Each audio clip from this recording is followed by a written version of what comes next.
Good evening, ladies and gentlemen, and welcome to this meeting of the Council of the Town of Oakville. I invite everybody to rise and join Council in O Canada.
Thank you, everyone. Please be seated.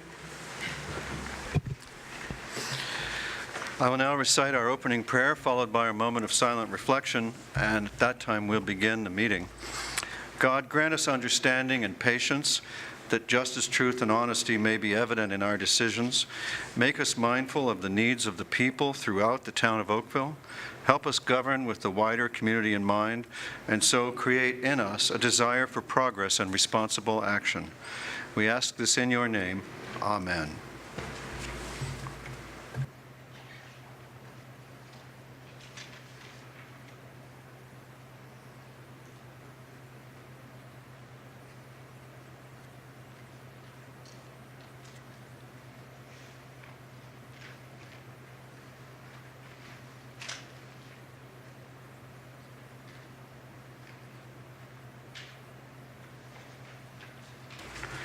Madam Clerk, do we have any regrets for this meeting? Yes, Mr. Mayor, we have regrets from Councillors Bird and Councillor Duddick. Thank you, Madam Clerk. Council, are there any declarations of pecuniary interest? Thank you. You have before you the minutes of the previous council meetings. How do you wish to proceed? Councillor Johnston? Councillor Johnston moves adoption of the minutes of the regular session of council on December 20th, the confidential minutes of the closed session of council on December 20th, and the minutes of the regular session of council on January 10th. Any discussion? All in favor? Opposed, if any? The minutes are adopted. Who seconded that? You know what? I didn't ask for a second. Councillor Knoll provides us a second. Thank you, Councillor Knoll. Now we come to our standing committee reports. The 2011 Budget Committee oh wait, I skipped over. We have a delegation, right? Madam Clerk, would you call our first delegation? Mr. Chair, we have one delegation listed this evening, Russ Robertson, regarding the Oakville Hydro Corporation political contributions, item 1 and 2 on this evening's agenda. Mr. Robertson, welcome. Council looks forward to your information.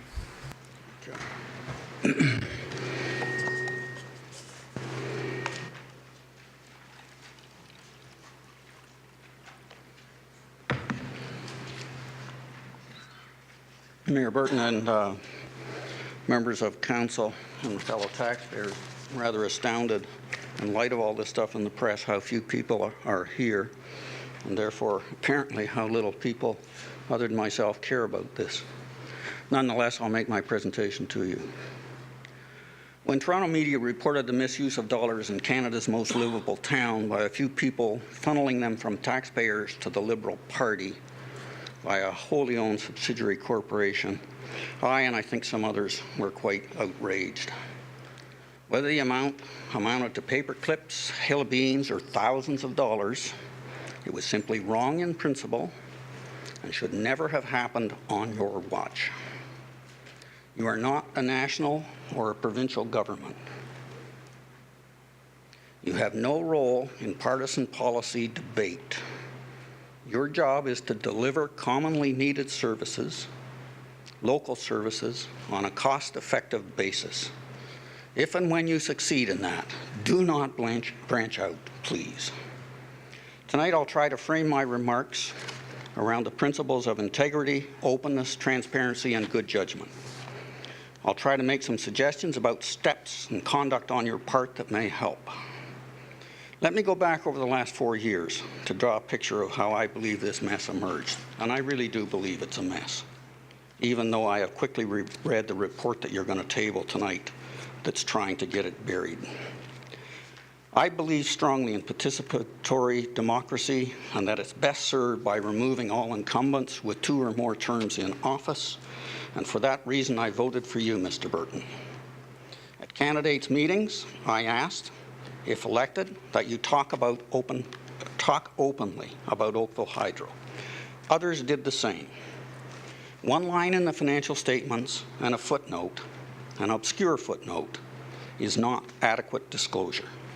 I reiterated this request in a subsequent meeting in Mr. Burton's office with one of his executive assistants present. We have not had that discussion yet. Early in his first term, the sudden purchase of privately owned arenas, then in financial distress, was announced. There was considerable controversy around this deal as to whether all members of council were consulted and voted. Taxpayers were certainly not consulted. Millions of taxpayer dollars changed hands. Where was the transparency and judgment? Please be careful with those words. I did not suggest the deal was bad. I just criticized the way it was done. The hospital deal was the next major item to test the principles referenced above. Once again, Toronto media broke the story. You hired lobbyists so that Oakville could talk to Queen's Park. I find that appalling. We elect representatives at local government, we elect representatives at Queen's Park, and yet you have to hire lobbyists to talk to each other.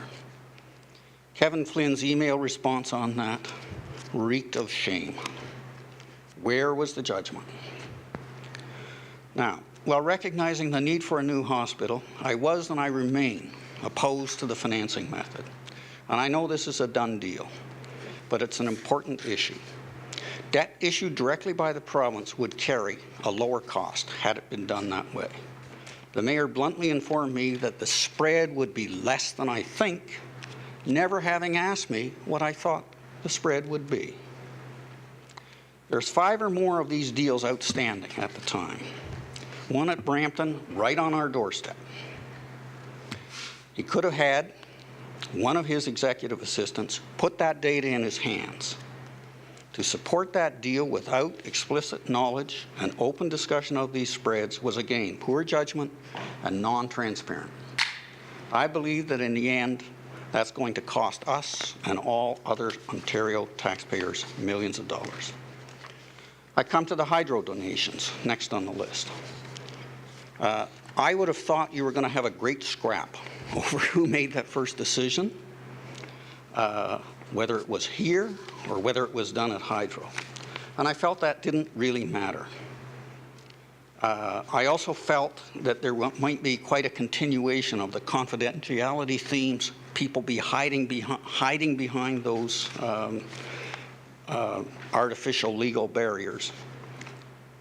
And I think there'll be some pathetic excuses offered for doing that donation in the first place. One of them being that so that our hydro people could rub shoulders with other hydro and Ontario government people. That sounds like the lobbyist argument once again. The office rentals were the latest one that came out.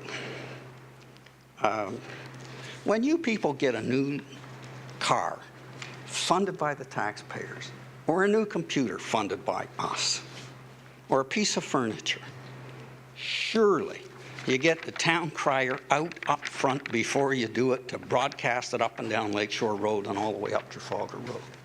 But to go ahead and do that sort of thing and have it pop out after the fact, as it apparently did, is just plain, well, I'm going to call it bad judgment, but it's worse than bad judgment. And it's not the amount of dollars involved. It's just wrong. Now, what to do? I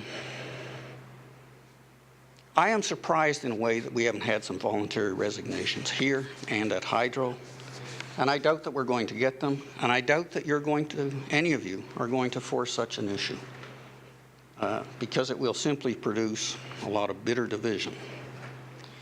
I hope, though, that you will find a way to hold an independent inquiry into this matter, chaired by somebody outside of this room, somebody in the community who is respected, independent, impartial, and that you can give that person a mandate. Removal of all the confidentiality provisions around the players both here and at Hydro, so that everybody speaks freely and openly. A direction to run such an inquiry like a town hall, so that citizens can see a transparent process and participate. And a direction to require anyone using a lawyer to pay the same out of their own pocket. And a request immediately that those who attended the functions reimburse us, the town, out of their own pocket. I've observed 40 years of some of you and others before you seeking re-election, and without fail, every time you seek re-election, you talk about your ability to make the tough decisions, and you always talk fiscal responsibility. It's time that you exercise that accountability, both personally and on behalf of us.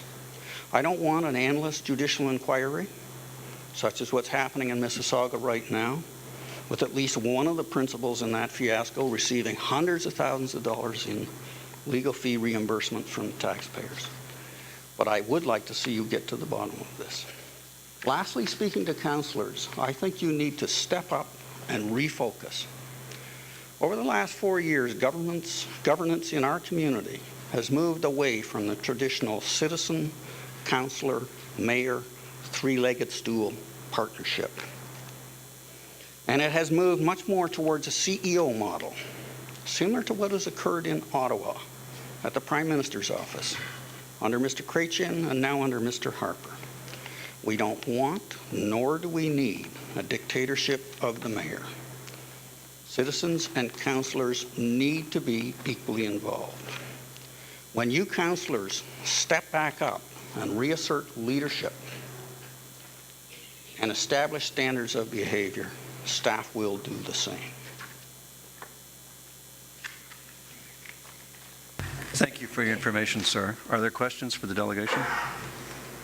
Thank you, Mr. Robertson. That's it?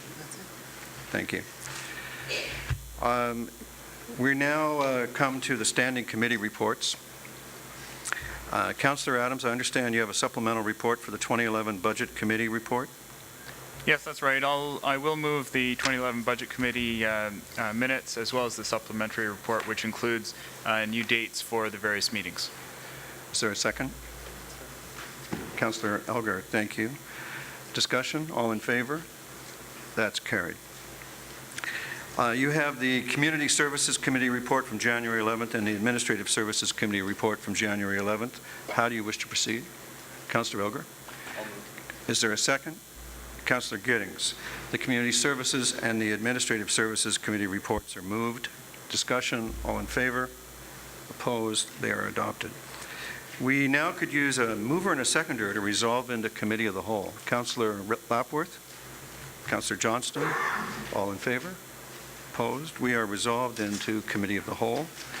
And the first item is our discussion item, number 1, Oakville Hydro Corporation political contributions. And two, they're being done together. And item 2, the political contributions donations review, the reports from the Legal Department and the Department of Internal Audit. Do you have questions? Councillor Knoll. Your Worship, I would actually like to have a presentation by the Solicitor of the findings of the reports. Mr. Carr?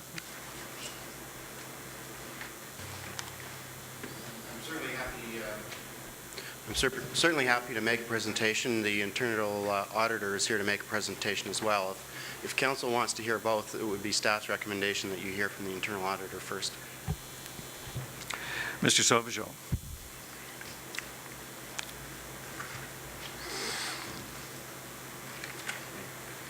I believe the presentation's available. It seems to be coming up. Okay.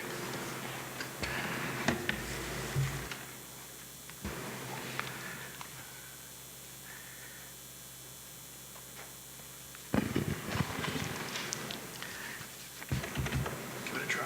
Yeah, okay. There you go.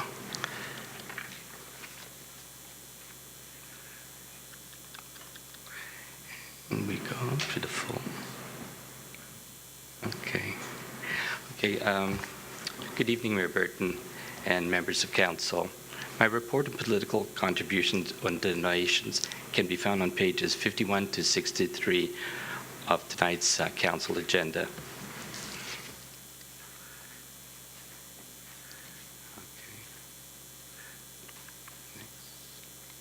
I'm having difficulty advancing this, but I will get it in a second.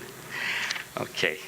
This presentation will cover the results of my review, including observations, recommendations, and conclusions. Before I do so, let me provide you with a brief background as well as the methodology of my review. Okay. Specifically, on November 15, 2010, Town Council passed several resolutions concerning political donations and contributions.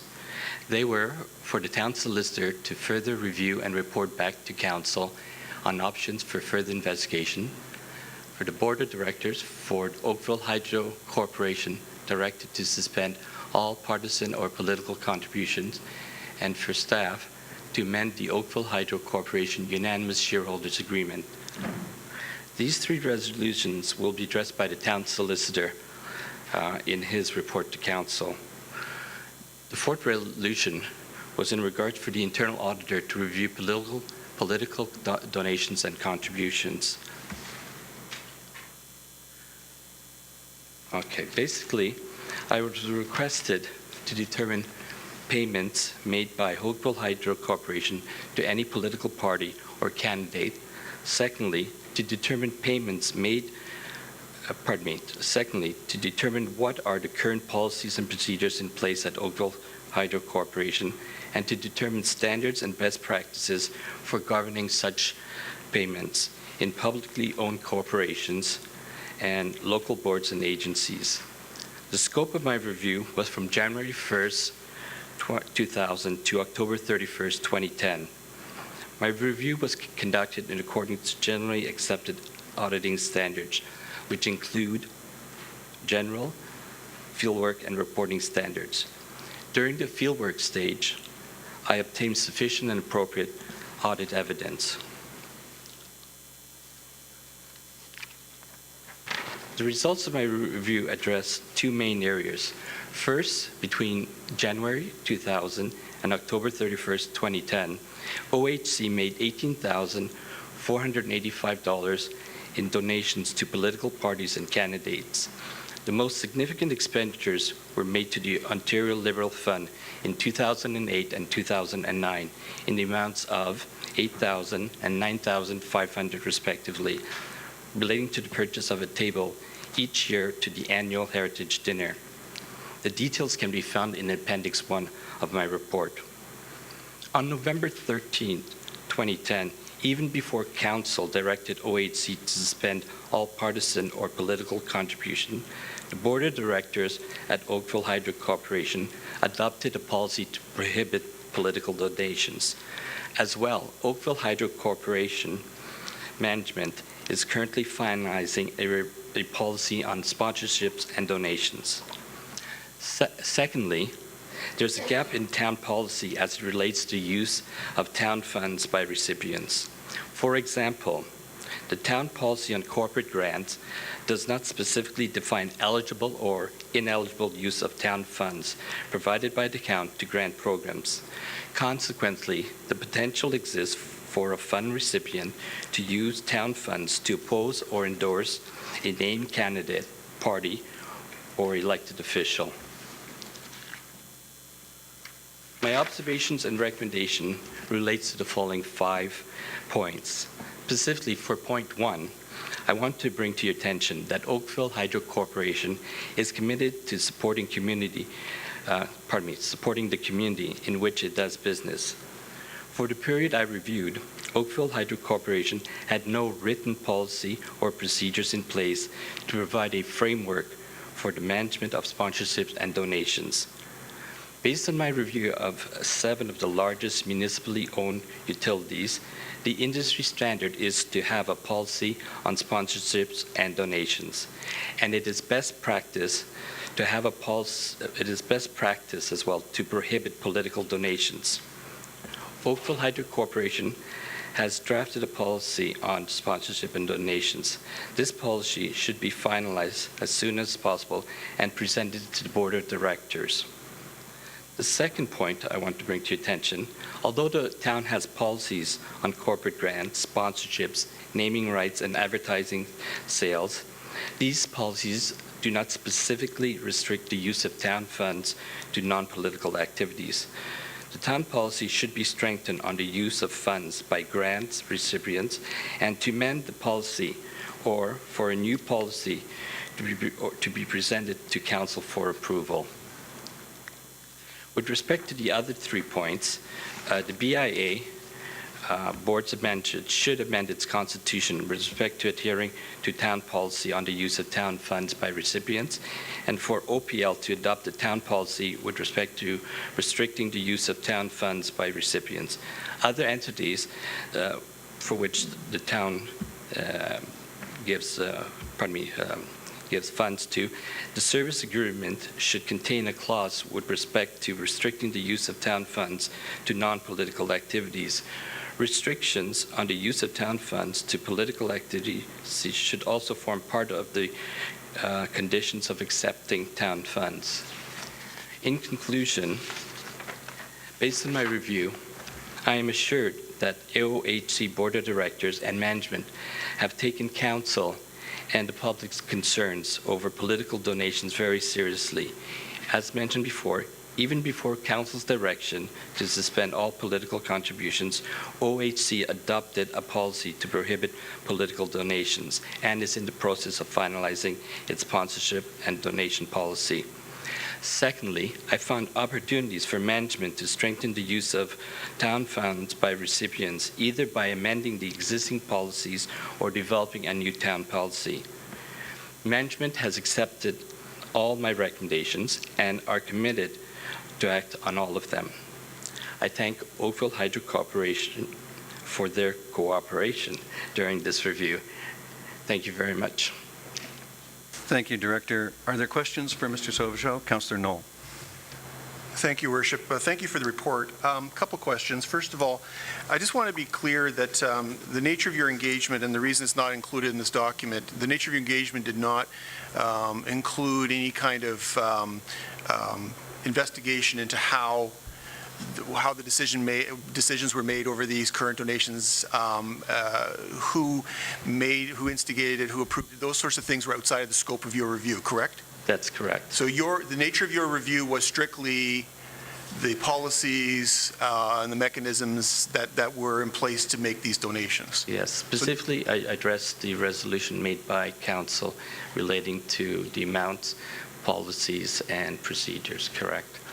So nothing in your conclusion can be construed as a vindication or any kind of conclusion as to the appropriateness of the donations. Is that correct?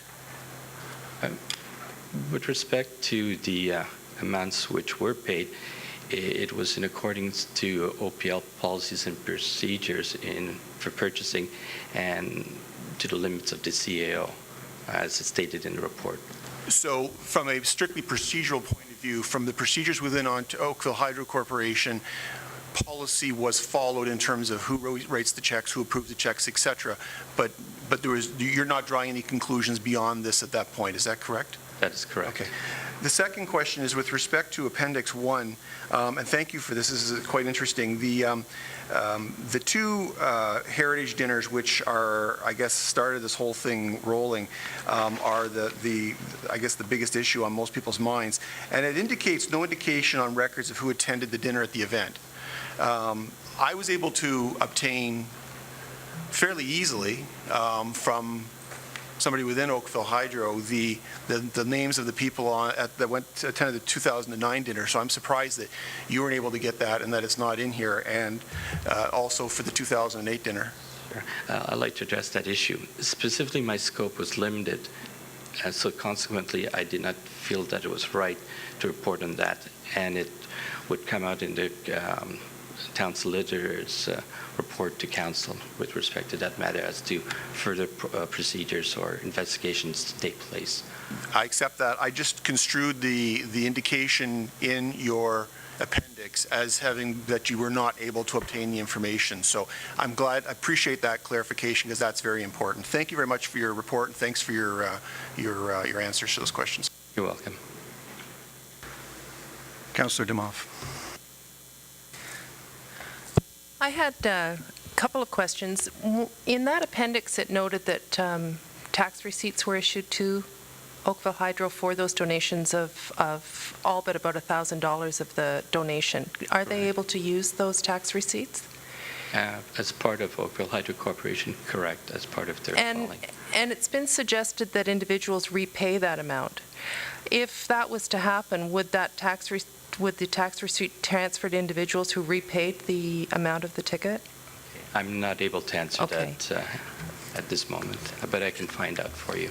My other question, it may have been outside the scope of what you were looking at, but I noticed that many of these comparables that you used also had practices in place with regard to donations to religious institutions and individuals. Will that be part of the new guidelines that will be coming from Oakville Hydro and the BIAs and the library? Yes. There's one specific issue in regards to religious organization that have to be addressed because there was, I can't remember, that you cannot discriminate against political organizations. So I'll have to look that into more detail. Offhand, I can't remember the details. It just seemed to be best practices to be looking at that for not just Oakville Hydro, but the others. And does it also look at donations being given to organizations as sponsorships? For example, if a brewer, I know the town has policies in place. For example, a brewery won't donate to an event involving children. So since these organizations do receive sponsorships, will we be looking at that from both political, religious, and got proper best practices? When the town staff will be looking at either amending or revising policies with respect to addressing that issue, they will be looking at that. But let's see if Mr. Lalonde can assist you with your question, Councillor. Just to help out my colleague, the town has a very extensive set of policies around giving, who we give it to, charitable organizations, religious organizations. We have policy around advertising and any number of related issues that you're, I think, driving at. What the auditor has discovered, though, is we don't carry those policies through to the organizations that we give grants to. So, for example, we give a grant to the Oakville Galleries. We give them the grant, but we have never closed the loop on saying, in giving you this money, we expect you to follow the policies of the town. Now, it is, I think, legislated that the BIAs have to do that, but the auditor's recommendation is that we extend that assurance as we're giving donations or grants to various organizations, that we ensure that they follow the policies that we already have in the books. I guess it would go through, though, also with receiving sponsorships. So, for example, a BIA or a library receives a sponsorship. Will there be guidelines in place as to from whom they can receive those sponsorships as well? That's in the process of being reviewed now. The BIAs are at various stages of developing their constitutions, and we would expect that they would be in there. I will say, though, that the BIAs are creatures of council. Ultimately, council is responsible for the BIAs, and we would expect to see during that review that those policies that we have in place to govern ourselves would also be governing the activities of the BIAs. Councillor Thank Giddings. Further to that, it's great to see that the policy has been extended in terms of boards and the BIAs. I guess my initial concern is, while it's great that we've tightened that up now, is there anything that has been in place in terms of possible contributions? I understand that's beyond the scope of what the auditor was looking for. Should we be concerned in terms of donations over the past?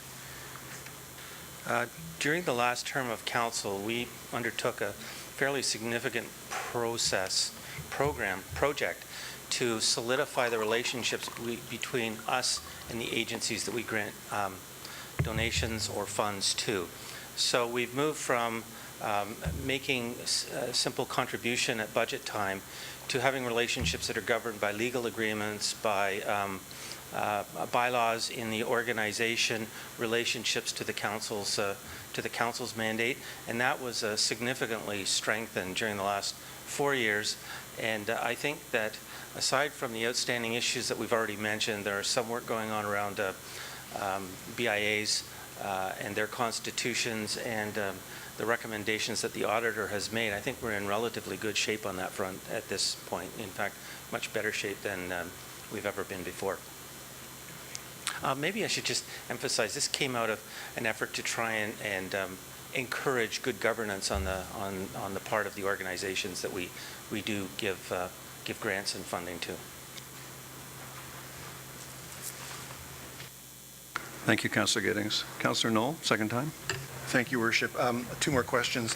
The first one is more of a clarification than anything. I just want to be 100% clear on the town corporate rules or municipal act rules in terms of municipalities making political donations. It's my understanding we're legal statute barred from doing that. Is that correct? Correct. That's part of the municipal act. Correct. Okay, so that's in the municipal act, not necessarily in corporate policy. That's in the statute of Ontario that we're not allowed to make political donations. Correct. And Thank you. it's well, actually, it should be common sense as well for. I understand what you're. You don't go there. Don't go there. Yes. The common sense thing is a good point. The second question is with respect to our own corporate policies. We have a corporate policy with respect to the limit at which a councillor can accept a gift. Is that correct? As part of the councilor's code of ethics, maybe Commissioner Long can.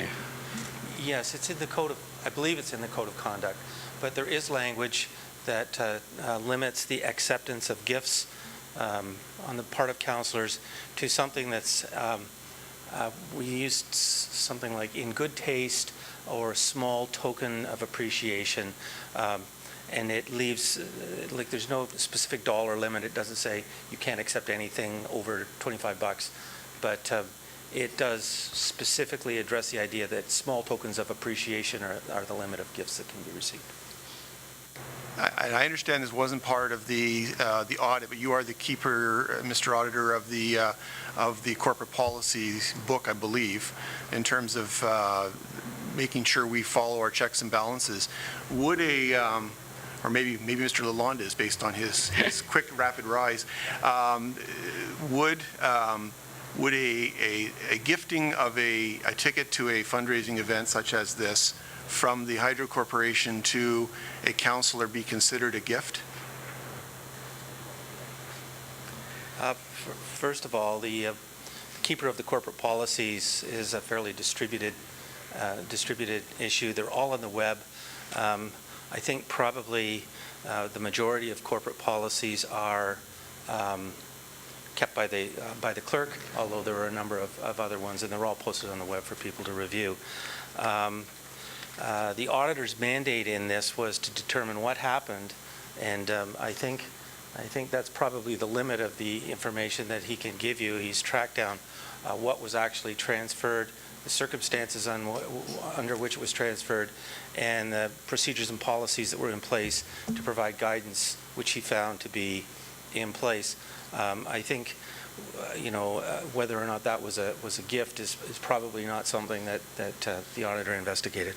I'll withdraw the question from the auditor, and once again, thank you for your help today. Thank you. Thank you, Mr. Sauvageau.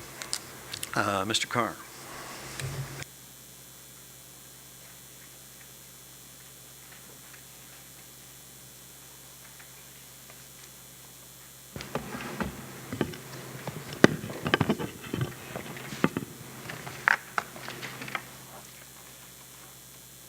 Mayor Burton and members of council, the report from the legal department regarding this item is set out starting at page 27 of tonight's council agenda. It is in response to the referral by council at its meeting of November the 15th, 2010, of two motions that were on the floor that evening, referred to in the legal report as the Burton-Kahn motion and the Knoll-Grant motion. The report of the legal department is also in response to a request by council at that meeting that staff prepare an amendment to the shareholder direction to bar all political contributions by Oakville Hydro. With respect to the request for a review by the legal department of the two motions, each motion proposed an option for further investigation into the issue. The Burton-Kahn motion presented the option of a judicial review pursuant to Section 274 of the Municipal Act 2001. The Knoll-Grant motion presented the option of a review by a committee of council. The legal report before you reviews those options, setting out some identified advantages and disadvantages of each. The advantages and disadvantages that staff has identified with respect to a judicial inquiry are set out in the report at page 34 of the agenda. In summary, it is the most formal of all options identified. And while there are certain clear benefits of that option, including judicial independence and rigorous procedural protections, it is also anticipated to be the lengthiest and costliest option. Staff conservatively estimate a potential cost to the town of $500,000 to pursue this option. However, as we point out in the report, the track record for the costs incurred in other judicial inquiries suggests the actual costs could potentially run much higher, particularly if the proceedings, as they frequently do, become highly adversarial or are subject to procedural motions and/or judicial challenges.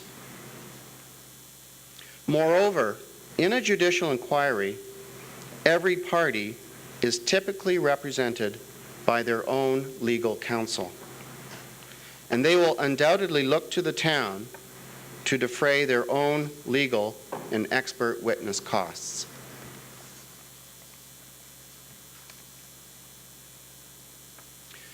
The advantages and disadvantages that staff has identified with respect to a council committee investigation are set out in the report at page 36 of the agenda.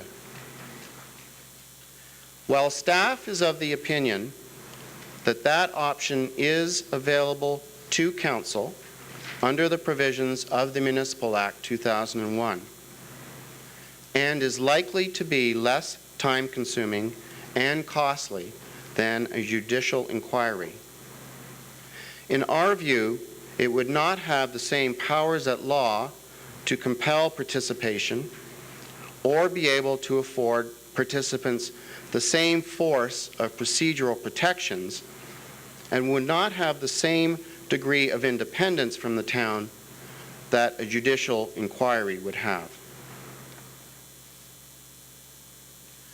The report also provides Council 3 additional options for further investigation, including a citizens task force, an integrity officer investigation, and a further staff investigation. With respect to a citizens task force, the main advantage that staff has identified over a council committee investigation is that it may add an element of independence from the town. However, its credibility is highly dependent on the independence and qualifications of the membership. It has all the same legal and procedural disadvantages of a council committee investigation, and it may well require additional staff and other support in order to perform its function. The integrity officer is clearly independent and, like a judicial inquiry, has the powers of a commission under the Public Inquiries Act. However, the integrity officer's mandate and authority is limited to the conduct of members of council in relation to the town's code of conduct. His jurisdiction under the Municipal Act 2001 does not extend to cover any decisions or action by Oakville Hydro. The final option for investigation that we've identified is a further staff investigation. This is the most cost-effective option for further investigation. It is our suggestion in our report that if Council considers that further investigation in this matter is required, that this option be adopted. If the results of a further staff investigation, if so required by Council, are not satisfactory, then Council could still direct that one of the external investigation options be pursued. Alternatively, if Council is satisfied that the relevant facts concerning this issue have been disclosed through the work of the town's internal auditor, then Council may choose not to direct a further investigation. This is option 6 in our report. In that regard, the payment of all political contributions by Oakville Hydro since January 2000 has been disclosed. As the internal auditor has reported, the Board of Directors of Oakville Hydro has adopted a policy to prohibit political donations and is in the process of finalizing Oakville Hydro's policy documents. Town staff will be bringing forward a similar policy for Council's consideration regarding corporate grants and applicable to all operations and all local boards and agencies of the town. We will also be amending all existing service agreements to restrict the use of town funds to non-political activities, and will incorporate such stipulation in all future service agreements with the town. Finally, with the adoption of the recommended amendment to the unanimous shareholder direction by Town Council to Oakville Hydro, Oakville Hydro, not only by policy, but also as a matter of law, pursuant to the provisions of the Business Corporations Act, cannot make any donations or contributions of any kind for any partisan political purpose whatsoever at any level of government. Mayor Burton and members of Council, that concludes my presentation I am pleased to address any questions that you may have. Thank you. Thank you very much for the presentation. My question is, and I would expect a yes or no answer, is that at this time, do you believe that we have done what should be done to get policies either in place or in the process of being in place for all different sections of the town of Oakville, or like anything associated with the town of Oakville, which is Oakville Hydro, and you named it the library board and any other board of directors or anything else. Do you feel it is adequate, or should we do more? We've outlined the further steps that we've have identified as being necessary. Yes. But based on everything you have identified here, there is no holes. You feel everything is covered. Everything that we've thought of to date through you, Mayor Burton, we've set out to you in our reports tonight. I thank you very much. Councillor Knoll. Thank you, Worship. Well, first of all, I do want to say that following on Councillor Elgar's lead, I'm very grateful that we have taken the opportunity that's been presented here to plug some holes that were clearly in place, both at the Hydro Corporation, potentially at the town, and through some of our agencies and boards. So no matter what the outcome is, we can at least go away and recognize that we've improved the conditions for the stewardship of taxpayers' money. So I just want to make that statement up front. A couple questions for you. So first of all, just because I want to clarify a couple points here. In the case of a judicial inquiry, are subpoenaed individuals relieved of responsibilities under non-disclosure agreements? So if an individual is subject to a confidential agreement, a non-disclosure agreement, does a judicial inquiry relieve that individual of civil law commitments made with an NDA or a confidentiality agreement? That would depend on, through you, Mayor Burton, that would depend on the scope of the judicial inquiry. It is possible that it may be within the scope of the inquiry to hear certain confidential information, for example, in camera, between just the witness and the commissioner. I posed a question, and Councillor Lalonde, I apologize for the demotion. Commissioner Lalonde rightly indicated that it was more appropriately directed to somebody else. So I'll ask you this question, and that is with respect to the attendees lists. I'm surprised that they weren't provided in the audit. Are they available officially? And if so, are they going to be released? Through you, Mayor Burton, that certainly wasn't anything that we looked at. The mandate for our report was to identify various options for further investigation should council determine that's the course. That's fine, thank you. And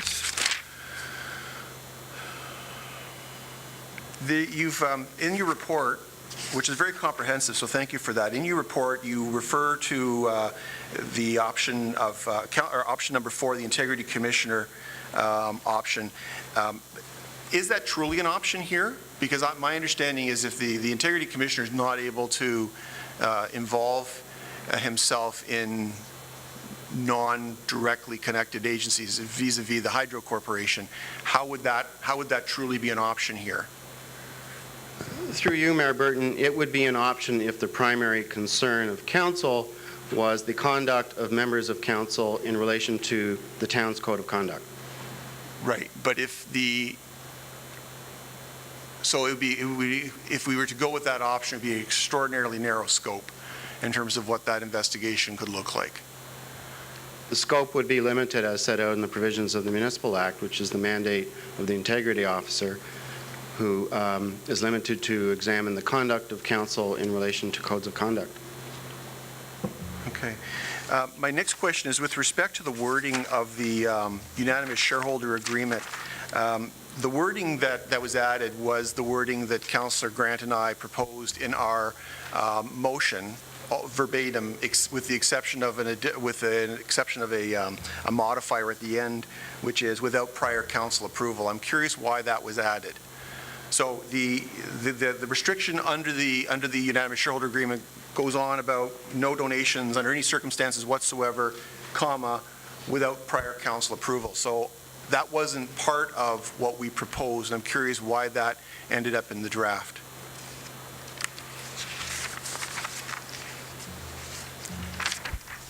And just bear with me. You'll find it on page 30. So on page 30 of the report, on the second last paragraph, it reiterates what was added to the shareholder direction. And it states, any donations of cash and/or goods or services, including purchases of tickets to political events, to any political party, constituent associations, candidate, or for any other partisan political purpose whatsoever at any level of government, including federal, provincial, municipal, or school board, without prior council approval. Right, thank you. Through you, Mayor Burton, if I can refer council to page 48 of the agenda, which is the shareholder direction. Actually, it's page 7 and following page 8 of the shareholder direction.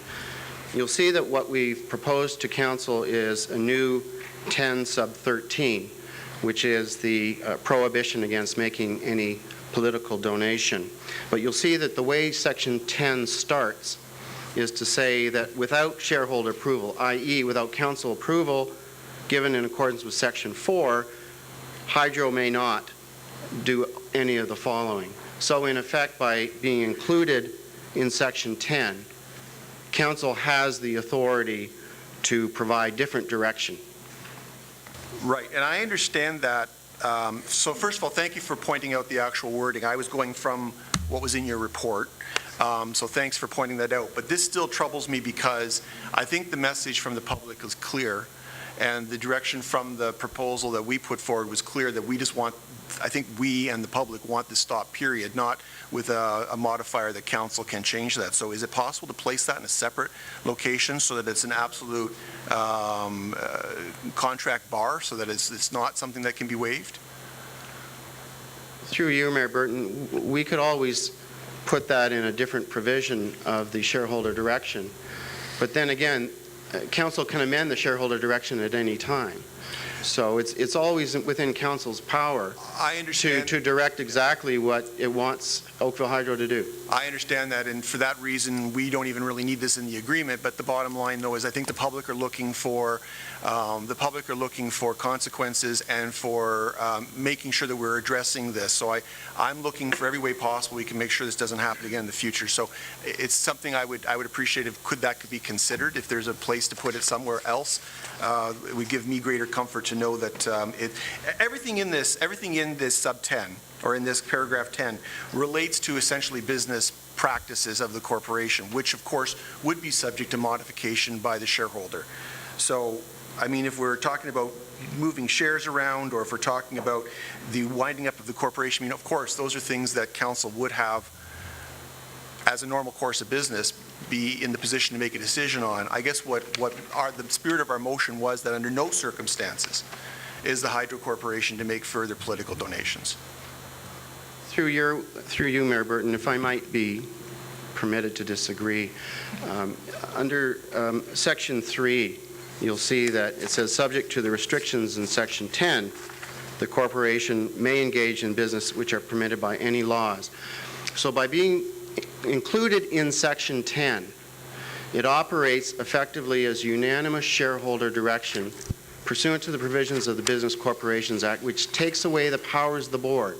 The board does not have the jurisdiction to do anything that's under section 10 without different council direction. So I think it is important that it be in the shareholder direction, and I think it's important that it be in section 10.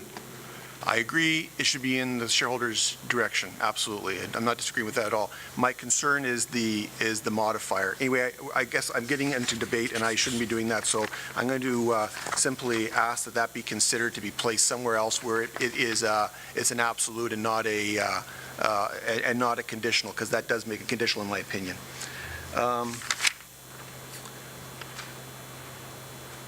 So I want to ask the same question of you that I asked of our internal auditor, and that is, in your report, you've presented several options. You've presented us with a great deal of information. I just want to confirm that nothing in your report, we should reach no conclusions that you have in any way satisfied yourself or passed judgment as to whether this was appropriate or inappropriate. Is that correct? You've simply presented facts for our consideration. Nothing should be construed even by your, because you do make a recommendation that, that staff would suggest passing it off to staff for further review if that's something we'd like to do. So we should construe nothing in that or in the rest of this report as to any belief that this was done correctly or incorrectly. You just stated the facts. Is that correct? Through you, Mayor Burton, I think the report speaks for itself. I mean, we have set out options for council if it wishes further investigation. If it's satisfied that further investigation is not required, we've presented that as an option as well. I understand that this report speaks for itself, and that, I guess what I'm concerned about is that we've got over 1,000 people who signed a petition, lots of people have called and written, and they're looking for, you know, they're looking for closure to this issue. So I'm asking for you to help me take what is a complicated and long report, and very comprehensive, and boil it down to a simple statement for the public who may be watching or paying attention to this, that you are not drawing a conclusion, you're simply presenting facts, correct? Well, that's right, Okay. Mayor Burton. I certainly meant no disrespect. I was only trying to indicate that the report discusses options for further investigation if council requires further investigation. And it does a very good job of that. I just want to be very clear on that other aspect. That's all the questions I have for the moment, Your Worship. Thank you. Thank you, Councillor Noel. Councillor Khan.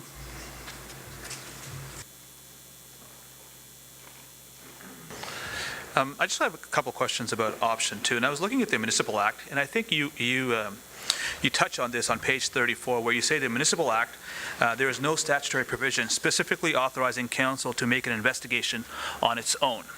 And then you go on to, so have you found any other section where it says that there can make any investigation, setting aside the analogy that you used? Through you, Mayor Burton, the relevant provisions that we were able to identify in the Municipal Act we have included in the report. So we didn't find a specific provision. Okay, and have you looked at, have there been any other circumstances in any other municipality where a council has investigated other council members? Through you, Mayor Burton, we didn't specifically investigate that. Now, when there are provisions in the Municipal Act that allows council to investigate or board to investigate, there are usually principles of natural justice set out, for example, the SPPA. But your report says that the SPPA wouldn't apply here, is that correct? It's our opinion that the Statutory Powers Procedure Act would not apply to a council committee investigation. One of the important aspects of the SPPA is that it allows for a judicial review, is that correct? That's correct. Under this investigative body, there would be no judicial review if SPPA is not followed. That's correct. There could always be I suppose, a civil action initiated by a participant, but not judicial review.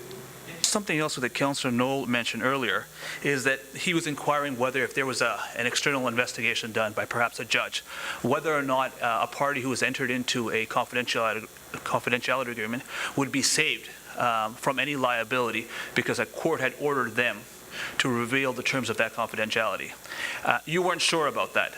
Are you certain that there would be any protection if councillors investigated other councillors? With a breach of confidentiality, will that expose them to liability? Through you, Mayor Burton, I certainly haven't investigated that issue at any length. The overriding conclusion we have is that there are fewer procedural protections in law under a council committee investigation than there would be in a judicial investigation. And there are no powers to summon witnesses, right? Correct. What about, are there any sanctions for perjury if a council was to investigate fellow councillors?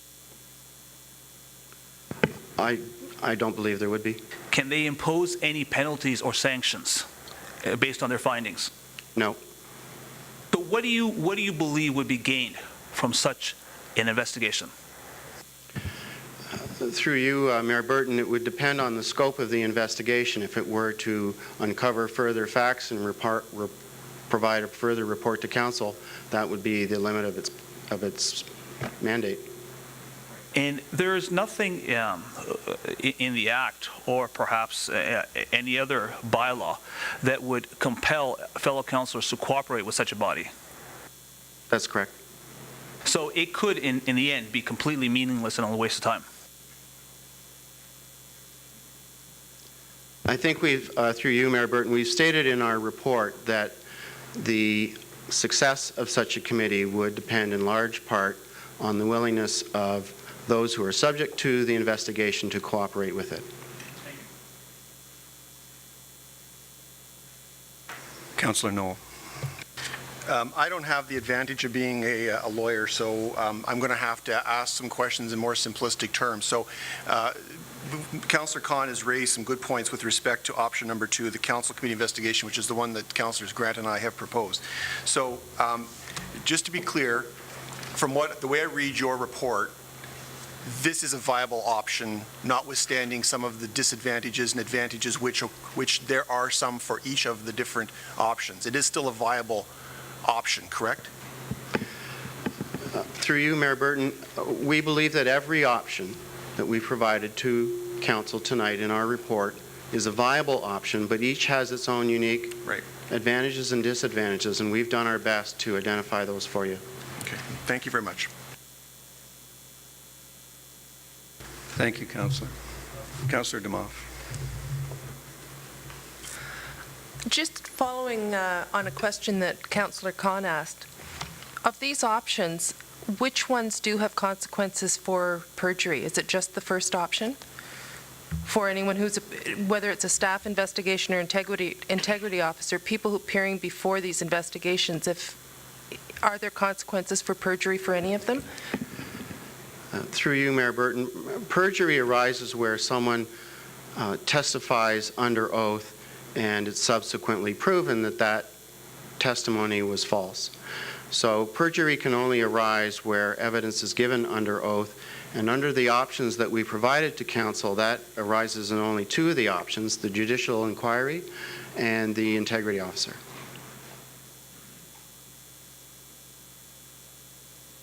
Thank you, Councillor. Any other questions? Thank you, Mr. Carr. Council, how do you wish to proceed? Councillor Knoll? Your Worship, I have a procedural question first before I give you an indication of how I'd like to try to proceed with this, and that is, I want to just be 100% certain before I make a subsequent motion. That is the motion that Councillor Grant and I put on the floor last time was put on the floor, was removed, and then put back on the floor again later and referred. So is that motion still alive right now, or does something similar have to be reintroduced at this point?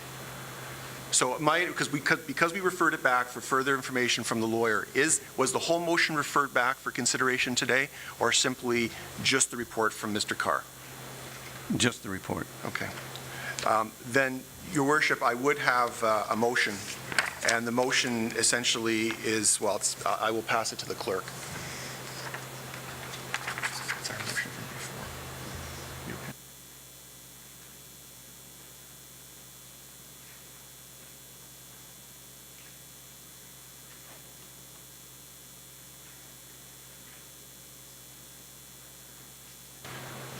I thought I had made 20 copies, but it appears I only made a handful.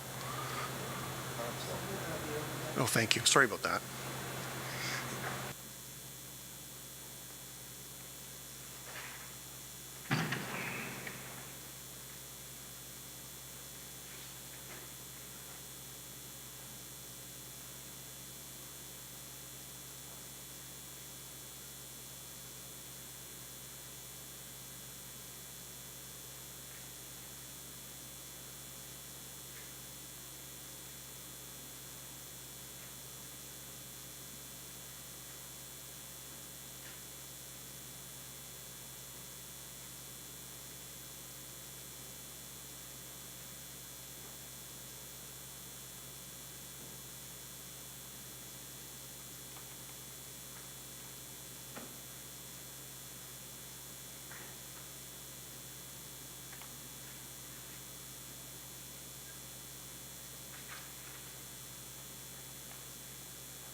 Would you like me to speak to it, Your Worship?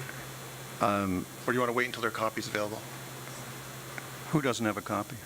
None of them do not have enough. We're making copies in the back. Is there a seconder? Councillor Grant seconds the motion. We can recess while we wait for copies. I'm at your pleasure. We're in recess, 5 minutes, I estimate. All right, I think we're ready to resume. Everyone should have copies now. I'll call this meeting of council back to order. Councillor Knoll, did you want to speak to your motion? I do, Your Worship. Thank you very much. So thank you for allowing me to present this motion, and thanks to Councillor Grant for seconding the motion. I just want to state at the outset of my comments that my goal in pursuing this matter is not to tar and feather and not to cause damage to the reputations or the careers of my colleagues or anybody at Oakville Hydro. It's simply a desire to get to the truth of this situation, to get to the crux of the matter and find out how this happened, why it happened, and to ensure that this is not simply the tip of the iceberg and that this is really this is a one-time incident and we're going to be able to move on from this. The public wants some degree of comfort on this. They're upset. Now, this council chamber may not be full of people tonight. Now, we could have filled the council chamber by contacting everybody who signed the petition and did a phone bank and filled the room up, because I assure you that the level of interest is that high. I personally chose not to do that because I've been accused of operating a kangaroo court. I've been accused of trying this through the press, et cetera, et cetera. So I decided not to pursue that. So the people who came tonight are largely the people who I think who've been either circled this in their calendar on the 15th of November, which seemed like a long time ago, or they picked up a copy of the agenda. I don't even think the Oakville Beaver or Oakville Today publicized this event was happening or this matter was coming to council again tonight. So this was never meant, it's not meant to be a spectacle, and it's not meant to be anything more than simply an opportunity and a chance to really get to the heart of the issue and to move on once and for all, to get this behind us so that we can continue with this term of council knowing that this matter has been addressed and dealt with. Now, I want to thank you, Your Worship, for actually taking responsibility for this on November 15th. You stated that you were the one that made the decision to do this, and I thank you for owning up to that. That crosses at least one question off that list, and we've crossed off a couple more questions off the list through the investigation of the auditor, so thank you for that. Now, one of the big issues tonight, or probably the big issue, the central issue, is what is the best way to approach this matter? And we've seen a very comprehensive report from the solicitor who indicated that there's a number of options, and as he stated to me on a question just a few moments ago, all the options he's presented are viable. I had a little bit of a question around the Integrity Commissioner one because I think his scope is very limited, but he did state all the options that were viable, including a council committee investigation. Now, so that I'm going to talk exclusively about why I am wanting to pursue this concept of a council investigation. First of all, the public want answers. I stipulated that before. But what they don't want is they don't want to get stuck with a massive bill, and they don't want the spectacle and the parade of witnesses and legal procedure that comes along with an inquiry. I think the public would not be well served by that sort of process, and I'm not sure that the implications of what this issue is all about really even warrants that, frankly. I think what the public want is they want to understand how this happened, and they want to make sure that the holes are all plugged and this is never going to happen again. Now, why council and not one of the other committees? Well, I talked about the cost, and the second issue I wanted to raise is the fact that I think council's qualified to do this.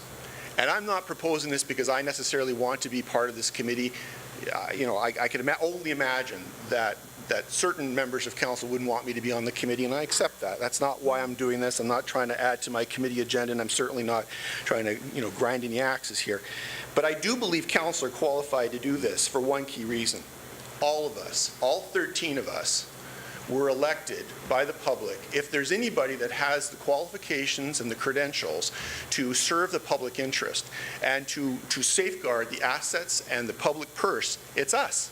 That's what we're elected to do. That's why I was going to say get paid the big bucks, but that's why we're paid, because that's our job. That's what we're supposed to do. So to suggest that that's not the appropriate level is really, it almost questions why would we even be here. Council on a regular basis investigates, inquires, asks questions, digs deep into files on a regular basis. I remember only recently when we were dealing with the hospital situation, and for several meetings, I mean, we picked and prodded at every single nuance of those reports. I asked a lot of questions. Many other members of council asked a lot of questions. We really dug in deeply into that. And there were a lot of questions that I saw people squirming when we asked those questions. But that's our job. That's what we're paid to do. That's what we're supposed to do. Somebody comes and says, spend money. Somebody comes and says, we want this proposal. Somebody comes and says, we have this issue. It's our job to get to the bottom of it, to understand it, and then to make a decision. Now, we've heard that council can't impose any kind of sanctions, or we can't necessarily slap wrists or do any of those sorts of things. Again, I stated that on November 15th. That's not what I'm out to do. That's not what I believe this committee is even out to do. Again, it's simply a matter of finding fact, uncovering the situation for the public's benefit, and then a decision can be made at that point, as Mr. Carr had suggested. If further action is necessary at that point, then further action can be taken. But that's really not what this is all about. This is really trying to bring closure to this in a way that I believe the public will have full understanding of what transpired. A council committee would also be subject to full public process.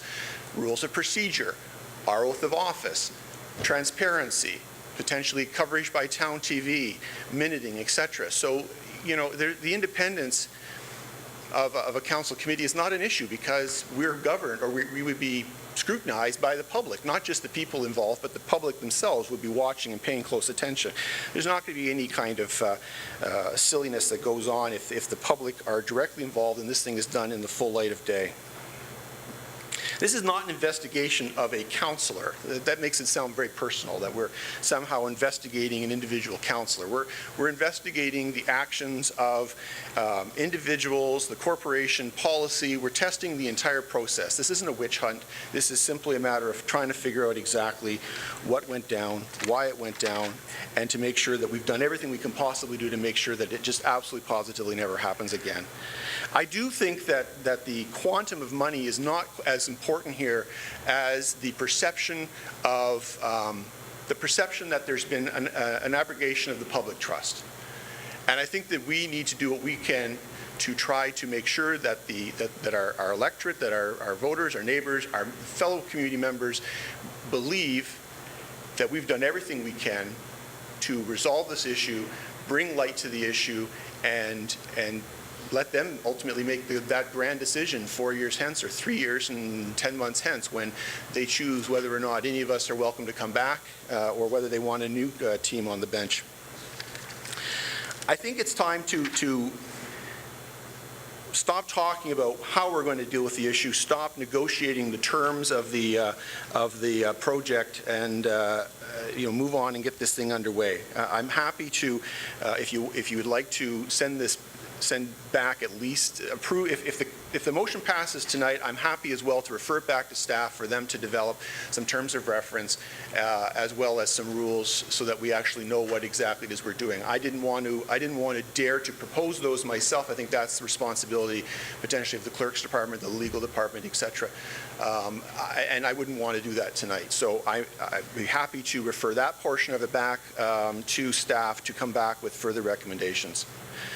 Your Worship and members of council, I'll conclude my first time speaking to this issue by simply saying the public are watching. They may not all be in this room, but they're watching. They're going to be following the coverage in the Beaver and Oakville today, and I understand Oakville.com. They want to know what we're going to do about this. They want to know we're taking it seriously. If we simply blow this off tonight because it's too expensive to investigate, I think that I don't think we're serving our constituents the way they want to be served, and I don't think we are honoring the terms and conditions of our strategic plan, and I certainly don't think that we are operating in the best interests of our community and the best spirit of public service that I think that everybody around this table is sworn to uphold, and I believe that it happens for the most part. I think this is a mark on this term that started. Sorry, it's a mark on last term, and I think it's something we need to erase so we can move forward. So with that, Your Worship, I'm sure there's going to be lots of interesting commentary, and I would reserve the right to speak a second time should that be necessary before the time the vote's taken. Thank you, Councillor Knoll. Is there another speaker? Councillor Demoff, Councillor Giddings. I appreciate the spirit with which this motion has been brought forward, but I'm not confident that council can get to the truth. I don't think a council committee would be compelled to, under law, to bring forward the information that may be needed, and I certainly can't, in my own mind, justify the cost of a judicial inquiry. I think I'm confident that it won't happen again, which I think is something that's very important for people to address, and I think it is being and will be addressed with other committees, and so I won't be supporting the motion. Councillor Giddings. I appreciate the six options that were put forward.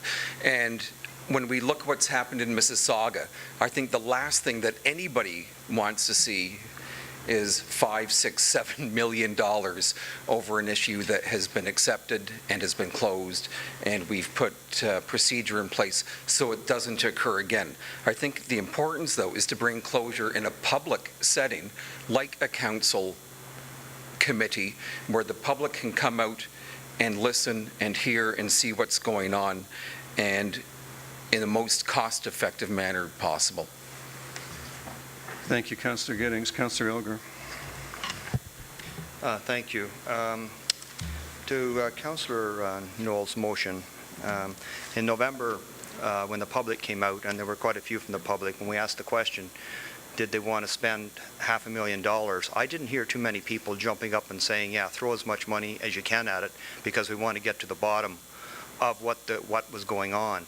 When in fact tonight we've asked our solicitor if in fact we do have adequate policies in place now at Oakville Hydro, and if we will have adequate policies in place with all the other affiliations we have, say the board of directors, and I was absolutely assured that in fact we would have and have got policies in place so that it will not happen again. And I'm a taxpayer and I'm pretty close to $1 myself, and I would hate to see us throw away hundreds and hundreds and thousands of dollars to accomplish nothing, since the staff and council have already put in place what has to be in place. So it's like throwing good money after bad money. So absolutely I will not be supporting Councillor Knoll's motion tonight. I'm sure it was in good faith, but the thing is, we have done what was asked to be done to make sure it does not happen, and I've got 100% assurances from staff that it will not happen. So I will not be supporting this motion before you tonight. Thank you. Councillor Adams. Like Councillor Elgar, I won't be supporting this motion either.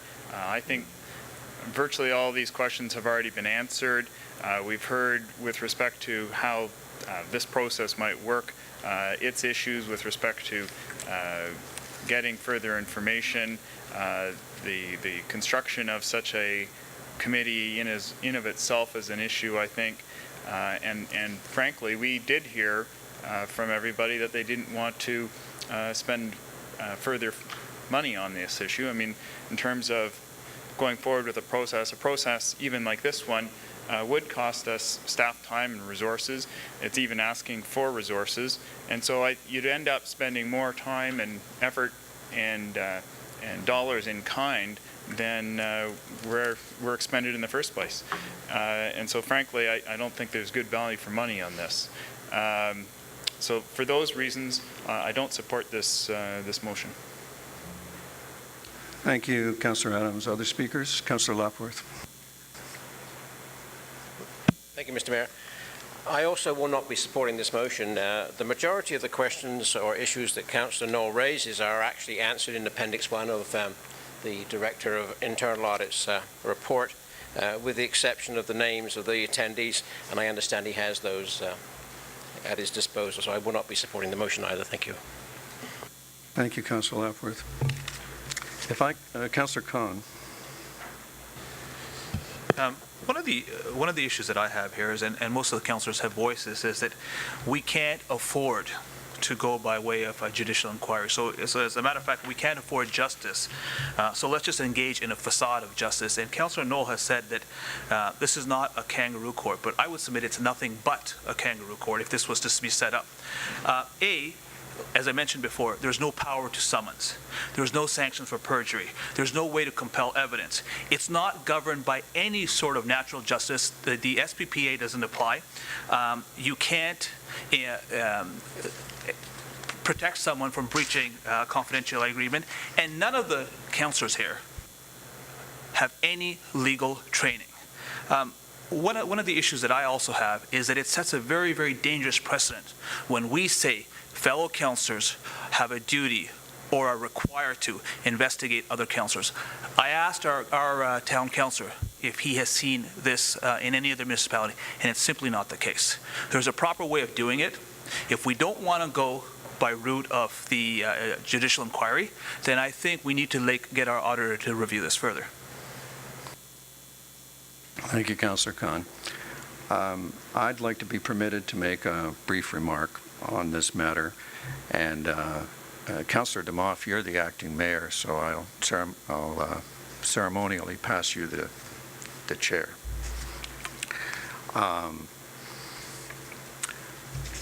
I listened carefully to my friend's remarks for what he wants done.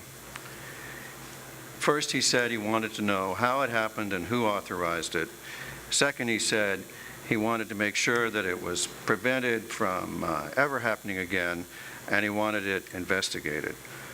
Later, he said that it was really important to find out what happened, why, and that it could never happen again. Well, he didn't speak to the need for the names of the attendees, which is in his motion, but he did say earlier that he already has them, so that's moot too. The basic situation here is that how it happened and who authorized it has been done. To spare the town the, in my mind, ridiculous situation of spending more money on this than was spent in the first place, I stepped forward and took responsibility for it happening.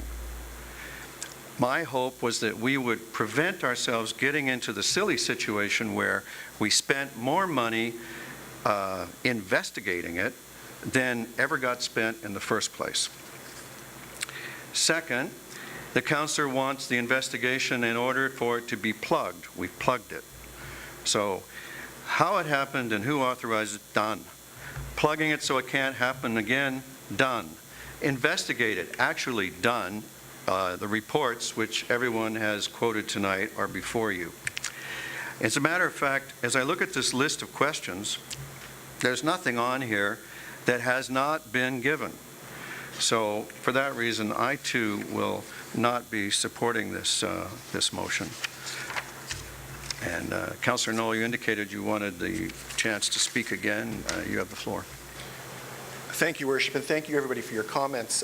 Not surprising. I understand all the perspectives around here. I don't necessarily agree with them, but I just wanted to take this opportunity to speak a second time to talk about some of the things that were raised, because I sort of anticipated a few of these, and I wish I'd mentioned it before. First of all, the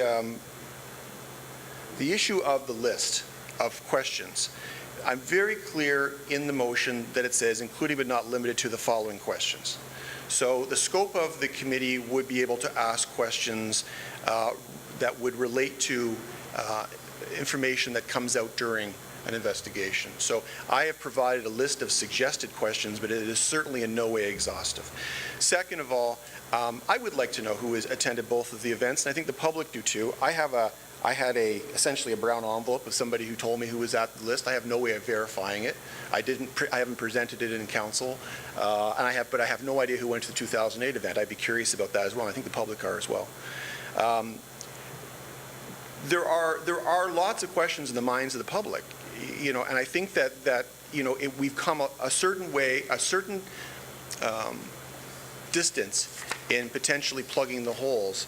And I thank the staff for the work that they've done on that, because clearly a lot of thought went into it, and Solicitor Carr and our auditor and everybody else has put a lot of effort into making sure that this issue gets put behind us.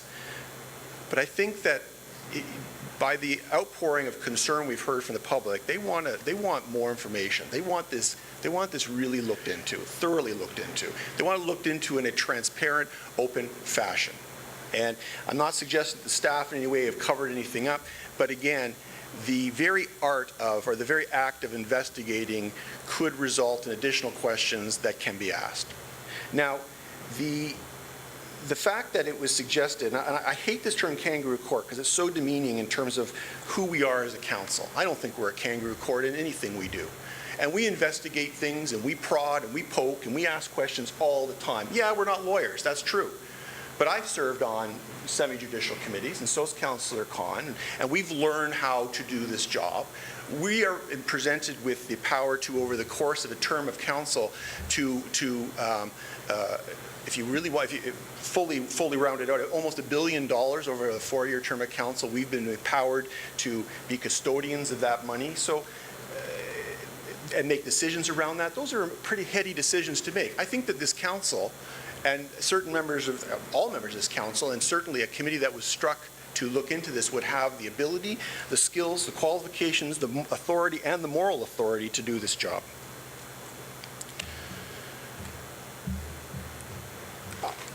Councillor Elgar and others have indicated or have talked about the cost. One of the reasons that I'm proposing the council committee investigation is because I hear you. I don't want to spend a ton of dough on this thing either. I'm not interested in spending 50 times the amount of the donations or 100 times the amount of the donations. I mean, I'm on budget committee. I have a fiscal prudence bone in my body as well. That's not what I'm all about here. I'm trying to find a way to do this, satisfy the yearning of the public to get to the bottom of this entire issue, but not spend a lot of money. And I do believe that those of us who are already drawing a salary are able to do that job. Just to make sure I covered everything off here.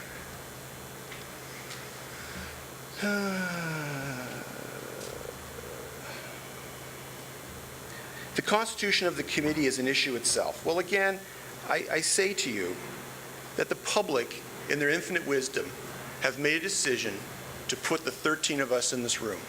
Surely to goodness, we're not second-guessing the public's wise decision to elect us. Because by making that comment, by suggesting somehow that we're not able to do this, or we're not able to be mature enough to be independent, or we're not mature, or we're not able to exercise this level of authority, is almost demeaning to the people who put us in these chairs. Because I do believe that we have the confidence of the public to adjudicate on this issue and a whole myriad range of other issues that we're going to be facing over the next 3 and a bit years. So I think that argument's fallacious. Once again, I appreciate the fact that you, Your Worship, took responsibility for the initiation of this issue in the first place. And that was great that you did that. But again, I do believe that the public want more information. And I also think that the public, frankly, based on the outrage, based on the letters to the editor, based on the petition signatures, based on the coffee shop chatter, based on the phone calls, based on the emails, based on the people stopping me in Walmart as I'm walking through and questioning me about this, I think the public want an apology. I think they want somebody to say, we made a really bad decision, or I made a really bad decision, or somebody made a really bad decision. I'm sorry for it, and I'm never going to let it happen again. And so far, that's not happened either. And that could be an outcome. So, Your Worship, I don't suspect this motion is going to pass based on the numbers that I was calculating. I didn't think it was going to pass to begin with. I've done my part. I've offered an opportunity. I've offered an option to clear the deck, to get this matter behind us once and for all. If you vote this motion down today and choose to do nothing, this remains an open file in the minds of many for the next 3 and a bit years. And I don't think that's very wise either. I don't want to be answering questions about this when I'm knocking on doors, if I choose to knock on doors in 2014, and I'm sure none of you do either. So from my perspective, the best way to deal with this is to deal with the elephant in the corner, answer the questions, get everything in a report, present it to council, and then move on. But the decision is yours. Thank you, Councillor Knoll. Are there other speakers? Councillor Khan. I just wanted to clarify something. Councillor Knoll, I'd ask that you be careful when you're quoting me. I've never suggested that this council was a kangaroo court. I was very, very clear in articulating that a committee formed to investigate fellow councillors would be a kangaroo court. So I'm sorry, I have the floor. I have the floor. My point here to your comments is that initially you want an investigative body. You've got the answers you wanted. Now you want someone to stand up and say, I'm sorry, I'm at fault, I'm responsible. The mayor has already told you, and you've mentioned it numerous times, that he's taken accountability. What else is it that you seek now? We're prolonging, we're in committee of the whole. We have relaxed rules. Councillor Knoll, a third time. I'm not going to get into a big debate with Councillor Khan. I mean, it's a matter of semantics, frankly. If you call a subset of council a kangaroo court, or you call the entire council a kangaroo court, you are demeaning the council by saying that. No, I had the floor. Okay, I saw you touching the button. I want to be very clear. I want to be very, very clear. Those were your words. And whether you're talking about us as a committee or you're talking about us as a corporate entity, as a whole of 13, by suggesting that any portion or any work that we would do would be a kangaroo court in this issue is tantamount to suggesting that any of the other aspects of our job, whether it be adjudicating on business license appeals, biting dogs, barking dogs, whatever else we have authority over, that those would be kangaroo courts. And I submit to you that we are given authority by the people to govern this town, to manage the resources of this community, to direct our staff, and to take care of the assets that are entrusted to us during our term of council. So anything, if we are exercising our responsibilities under our procedural bylaw, under the Municipal Act, then nothing we can do should be considered a kangaroo court. We've heard from the solicitor that this is a viable option. So if it's a viable option in the eyes of our solicitor, who we trust greatly with the legal affairs of this town, and he says that's a viable option, then I have a hard time accepting that it is a kangaroo court. I've expressed explicitly what I'm looking for out of this thing. I want a public disclosure of all these issues, and you know yourself that when you do discovery, you often find things in civil procedures that you didn't originally think to ask in the first place. This is the same kind of environment. You have an investigation, you have open transparency, questions can lead to new questions, and you get to the full truth at the end of the day. Perhaps the truth is all set out here, and I hope it is. I hope that there is no further action necessary. I hope to God no further action is necessary. I hope that all of the suspicions and concerns that exist in our community are unfounded, and we can go forward as a happy unit for the next 3 and a bit years. But you know what? By not supporting an investigation, by not going forward and bringing closure to this thing, that's going to be an open file until 2014, when the public make a decision as to who sits in these chairs again. And I think that's wrong. And I don't want that sullying the decisions that I'm making, because people don't have the full confidence in us. And if you don't think it's a pervasive concern, you just have to look at the people who signed the petition, or the people who came out here at the November 15th meeting. And I would dare any of you to tell me that you haven't had people comment to you about this or express concerns to you, because I've been CC'd on a lot of those emails and concerns. And if you think I'm lining those questions and concerns up, you're wrong. These are people. These are these people. These are the people in the public. These are your neighbors, your constituents, your co-workers, the lady at the coffee shop, the man at the dry cleaners. These are those folks that are concerned about this issue, and they want full disclosure of this. They want to understand exactly what happened, not just what's in a staff report, not just what the mayor says at the beginning of a meeting, not just what we say around the table. They want to have a full understanding of what's going on here in a transparent and public way. They're ticked, and they want to understand what happened. Thank you, Councillor Knoll. I'll now call the vote if there's no other speakers. All in favor of Councillor Knoll's motion is seconded by Councillor Grant. Please raise your hand. Sorry, can I have a recorded vote? And when we rise out of committee of the whole, you can. All those in favor signify by raising your hand. All those opposed? The motion fails.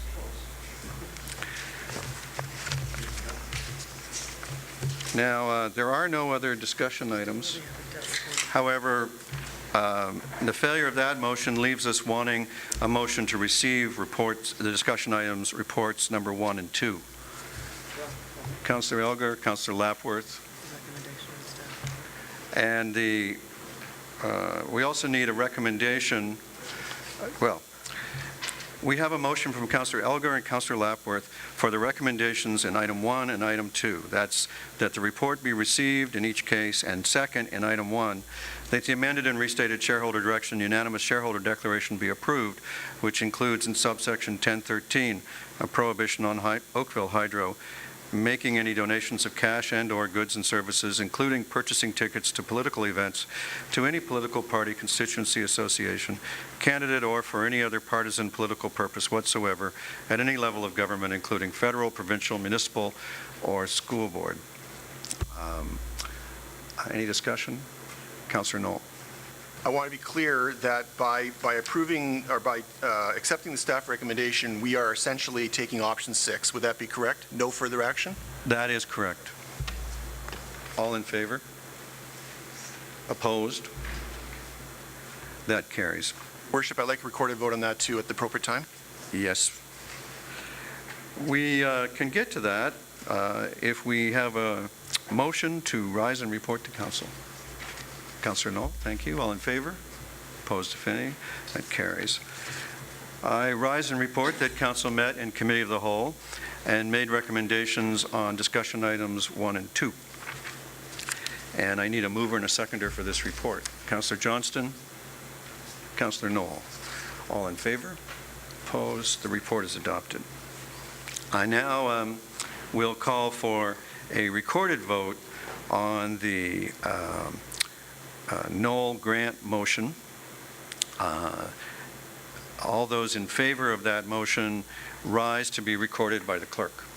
Councillor Grant, Councillor Knoll, Councillor Giddings. All those opposed now rise to be recorded against.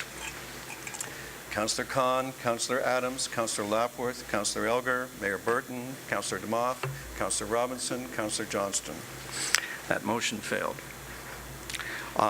Now we have a recorded vote requested on the motion to receive discussion items 1 and 2 and to approve the amended and restated shareholder direction. All those in favor of that motion to adopt those two and that recommendation rise to be named. Councillor Khan, Councillor Adams, Councillor Lapworth, Councillor Elgar, Mayor Burton, Councillor DeMoff, Councillor Robinson, Councillor Johnston. All those opposed rise to be named. Councillor Grant, Councillor Knoll, Councillor Giddings. Thank you. That motion is carried. Council, you have your information items which were circulated electronically. You have your status of outstanding issues. And I understand we have a little bit of new business. I'll call your attention to the heads and beds payment motion by Councillor Bird and Councillor Giddings, which will be on the agenda at the next council meeting. And I also would call your attention to the request for report, which was circulated to you by, thank you, moved by Councillor DeMoff and seconded by Councillor Johnston, that planning staff be requested to report to Planning and Development Council on the current official plan policies and development status for the lands located within the area bound by Lakeshore Drive, Maurice Garden Drive, Rebecca Street, and Dorval Drive, with specific review of the development block at the northeast corner of Garden Drive and Lakeshore, and provide recommendations on any revisions to the policies that may be warranted based on the current development status of the lands. I'll call the vote to approve this request for report. All those in favor? Opposed, if any? That request is approved. And now, Councillor DeMoff, I wonder if I could pass the chair again so that I could introduce another a notice of motion under new business. Councillor DeMoff. Council, we've been invited by the Minister of the Environment for Oakville to be the pilot in the new air zone management system that the nation is considering. And accordingly, I have two motions for you tonight. I would first move that we waive the procedure bylaw for the purpose of taking this matter up tonight. And then I would also ask you to please adopt the motion that Councillor Johnston and I are presenting to you that calls upon the Premier, the Honourable John Wilkinson, Minister of the Environment, and the Province of Ontario to identify the Oakville-Clarkson airshed as the first air zone pilot area for the provincial comprehensive air management system as part of the CCME agreement at the federal level. And the other operative components of the motion are that the town of Oakville stands ready to participate in the establishment of this pilot to support its development and implementation as visionary and leading edge to advance Council's goals to protect the well-being of the community from the health impacts of poor air quality. That Honourable John Wilkinson, Minister of the Environment, and appropriate Ministry of the Environment staff be requested to take immediate steps to establish the first provincial CAMS air zone pilot in the Oakville-Clarkson airshed, and that a copy of this recommendation be provided to the Premier, the Honourable John Wilkinson, Minister of the Environment, MPPs Kevin Flynn and Ted Chudley, the Right Honourable Stephen Harper, and the leaders of the federal opposition parties, the MPs who represent Oakville and Halton, and to all municipal governments responsible for the Oakville-Clarkson airshed, including the Region of Halton, Region of Peel, City of Mississauga, and all Halton area municipalities. Madam Chair, I guess I would ask you to call the vote on the first matter. Will we waive the procedure bylaw? And do I need a seconder for that? Yes, you do, actually. But So Councillor Johnston, I'm pretty sure, has to provide it, given that he's the seconder of this one. All right. So move to waive the procedural bylaws, moved by Mayor Burton, seconded by Councillor Johnston. All in favor? Opposed? That's carried. I would ask that you ask for discussion of my main motion, and if there be none, call for a vote. I was just going to do that. Is there any discussion of your motion? Seeing none, pardon me? Okay. Could we have all those in favor would please rise?